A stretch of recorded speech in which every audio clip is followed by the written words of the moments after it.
के दौरान मेरे पास आया हुआ था, लेकिन मैं मानने को तैयार नहीं थी। लेकिन फिर मेरे को जबरदस्ती इसने ये पैकेज दे दिया। तो अपनों के साथ जबरदस्ती करनी बहुत अच्छी बात है। तो जबरदस्ती मेरे को ये पैकेज दिया।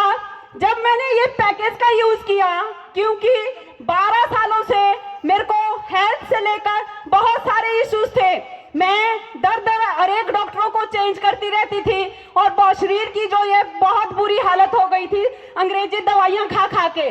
बाद में क्या हुआ कि मेरी जो है पार्ट में यूट्रस में रसौली हो गई और 12 साल दवाइयां खिलाने के बावजूद डॉक्टरों ने बोला अब आपकी यूट्रस को जो है आपके शरीर से बाहर निकाल दिया जाएगा। मैं बहुत डर गई, लेकिन मैं अपनी छोटी बहन बनीता ठाकुर का तहे दिल से शुक्रिया अदा करती हूँ, क्योंकि इसने ये खुराक मेरे को जबरदस्ती दी हुई थी। सिर्फ और सिर्फ हेल्थ के लिए समझा हुआ था। जब मैंने इस वैदिक की खुराक को खाया तो 12 सालों में जो इतनी दवाइयां खाने में नहीं मेरे शरीर में चमत्कार हुआ था, वो मेरी वैदिक की खुराक ने 4 मंथ में ही कर दिया।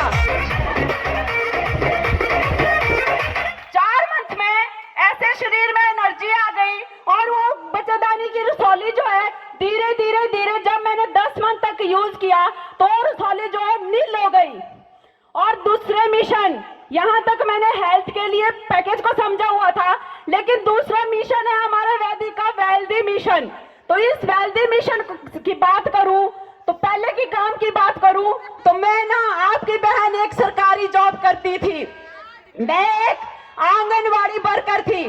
तो वेल्दी मिशन को मैंने बहुत लेट समझा, क्योंकि जो हम सरकारी नौकरी वाले होते हैं ना, हमारे में बहुत ईगो होता है कि कौन का दर दर जाए, कौन वैदिक का प्रचार करे, लगी लगाई नौकरी तो है। लेकिन मेरे वैदिक गुरुकुल की शिक्षा का, मेरे सारे तमाम अपलाइनों का और मेरे सारे अपलाइनों की बदौलत, क्योंकि मेरे को इस सिस्टम में, इस वैदिक गुरुकुल की शिक्षा में डाला गया, और जब मैंने इस गुरुकुल की शिक्षा को देखा तो ना मैं सन्न रह गई। ऐसा माहौल और ऐसा जो शिक्षा है गुरुकुल की, 40 सालों में ना ऐसा फील मेरे को कहीं भी नहीं हुआ जो मेरे को वैदिक इस स्टेज के ऊपर आकर हुआ। तो मैंने धीरे धीरे अपने वैदिक गुरुकुल को समझा, सीखा। मीटिंगों में मेरे को मेरी अपलाइन लेके गई, सेमिनारों में लेके गई, मेरा विजन स्ट्रांग हो गया और मैंने 1 साल इसको पार्ट टाइम में किया। मैंने ज्यादा लोगों को नहीं बताया, क्योंकि मायका पदर में है, ससुराल कुल्लू में है, जान पहचान इतनी नहीं थी। मैंने अपने से अपनों तक इसको पहुंचाया, अपनों से अपनों तक इसको पहुंचाया। और आज जिस चीज का मैंने सपना देखा था एक सेमिनार में जाके कि जब तक डायमंड नहीं ना होएगा तो लावली देवी सांस नहीं भरेगी, वो सपना मैंने ऐसे ही सेमिनार में आके देखा हुआ था। तो आज अचीवमेंट आपके सामने है। और सपनों की बात करूं तो छोटे छोटे सपने, नौकरी की 18 साल की, लेकिन उस नौकरी ने ना घाटा तो नहीं दिया, लेकिन फायदा भी नहीं होने दिया।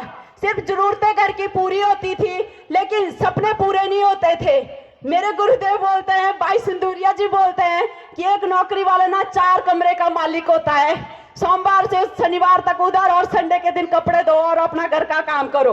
लेकिन वैदिक में आके मेरे सपने जागे और मैंने वैदिक को आज फुल टाइम इसको प्रमोट कर रही हूँ। मरते दम तक अपने वैदिक को प्रमोट करूंगी, क्योंकि मेरे को अपनी मैनेजमेंट के ऊपर, अपनी वैदिक की खुराक के ऊपर पूरा विश्वास है। तो सपनों की बात करूं, छोटे छोटे सपने तो मैंने बहुत यहाँ से पूरे किए, लेकिन जो लेडीज नीचे जमीन से ऊपर जहाज को उड़ते हुए देखती थी, कभी नहीं उस चीज का सपना बना, क्योंकि मेरी औकात ही नहीं थी कि उस सपने को देख सकूं।